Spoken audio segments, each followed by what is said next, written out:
আজকের মেনু বোয়াল মাছের ফিশ কাটলেট বা ফিশ চপ।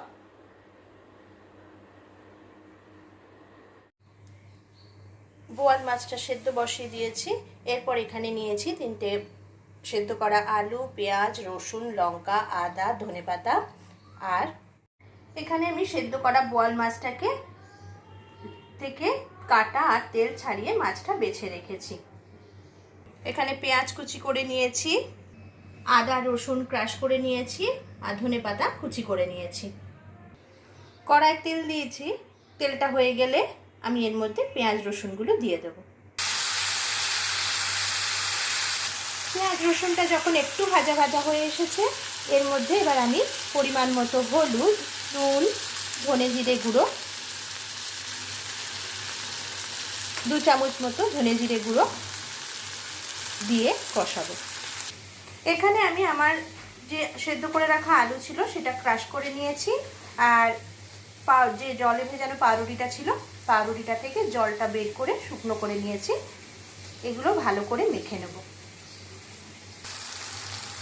এরকমভাবে যখন কষা হয়ে গেছে পেঁয়াজ রসুনটা, এর মধ্যে আমি আমার কাঁটা ছাড়িয়ে নেওয়া মাছ সেদ্ধটা দিয়ে দেবো। মাছটা দিয়েও ভাজা ভাজা করার পরে আমি এবার এর মধ্যে একটু গরম মশলা দেব।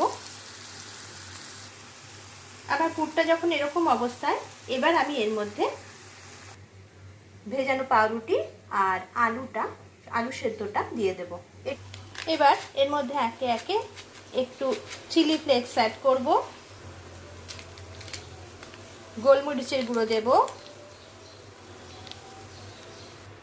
সবশেষে ধনেপাতা কুচি দিয়ে ভালো করে নাড়িয়ে ঠান্ডা করতে রেখে দেব। এবার এখানে একটা আমি পাতলা পেস্ট বানিয়ে নেব। তার জন্য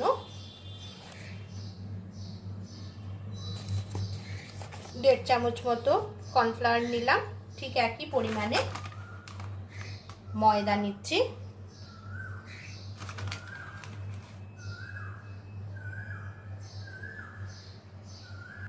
খুব সামান্য পরিমাণে একটু নুন নিলাম, একটু গোলমরিচের গুঁড়ো নেব, নিয়ে এর মধ্যে জল দিয়ে পাতলা একটা মিক্স তৈরি করব।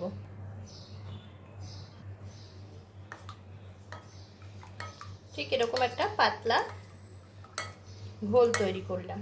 এবার ব্রেড ক্রাম্ব নিয়েছি, এর মধ্যে একটু নুন দেব, সব মশলাই একটু একটু করে দেব যাতে এটা কোটিংয়ের কাজে লাগবে, আর কোটিংটাতেও যাতে একটা টেস্ট আসে সব কিছুর, সেই জন্য এই মশলাগুলো অ্যাড করছি।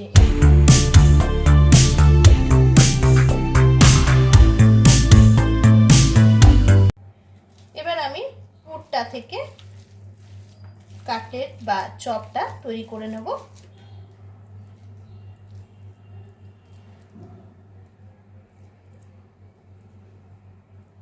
আমি সবকটা ফিশ চপগুলোকে এইরকম গোল শেপে করে নিয়েছি।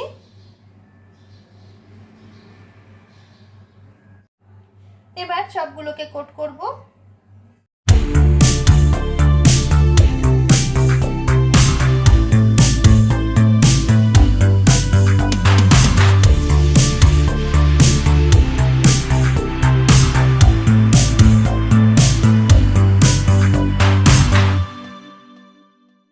আমি এইভাবে সবকটা ফিশ চপ তৈরি করে নিয়েছি।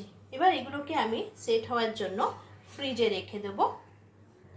এবার আমি ফিশ কাটলেট বা ফিশ চপগুলোকে ভাজবো। তার জন্য আমি ফ্রিজ থেকে আধ ঘন্টা আগে বার করে নিয়েছি। তেলটা গরম হয়ে গেছে একদম। তারপরে আমি গ্যাসের ফ্লেমটাকে কমিয়ে নিয়ে কাটলেটগুলোকে ছেড়ে দিচ্ছি।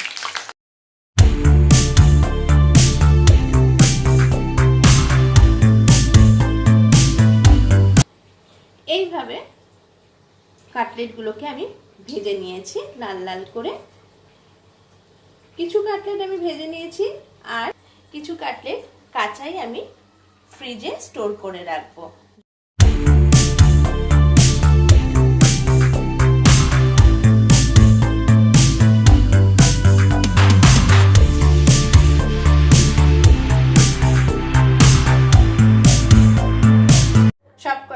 ফিশ চপকে আমি এভাবে ভেজে তুলে নিয়েছি।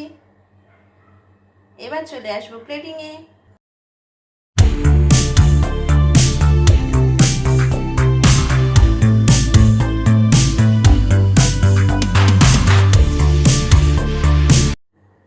ব্যাস, আমার ফিশ কাটলেট বা ফিশ চপ একদম রেডি।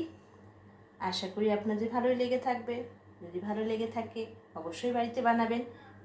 আর আমার মোমোস কারাই ইউটিউব চ্যানেলকে সাবস্ক্রাইব করে আমার সঙ্গে থাকবেন। এতক্ষণ আমার সঙ্গে থাকার জন্য থ্যাংক ইউ।